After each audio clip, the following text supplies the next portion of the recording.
Эжеке. Сен интервью алайын дедим эле. Кыздарды ала качууга кандай карайсыз? Кыздарды ала качууга менин көз карашым терс көз карашты карайм.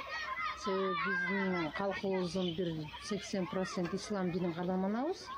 Ошол ислам дининде бул ала качуу деген өтө жат көрүнүш да.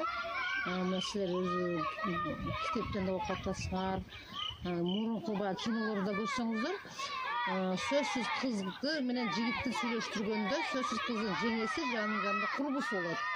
Жигитти дагы жанында жүргөн жолдошу болот да, мындай экөөнү мындай жалгыз да коюлбайт да.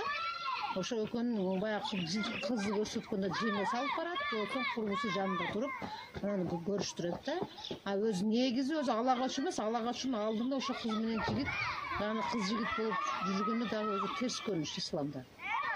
Ошону баягы кыз менен жигит өзүн эркин кармап, баягы каалагандай жүргөн үчүн анан акырына келгенде ошону ала качуу болот. Ала качуунун дагы баягы ар кандай түрлөрү бар да. Мисалы үчүн эме макул болуп кызды качан бала жигит ала качат. Ошол жигиттин бойлук сөзүнө макул болбогондо жигит ошого кызды ала качканга мажбур болот да.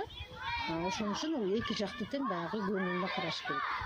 Кызды ала качпай эле ошо кызды баягы кыргыздын салты менен эле жакынакай кылып, өзүнүн баягы оюн ошол салт санааны кармап алып келсе ошол туура болот.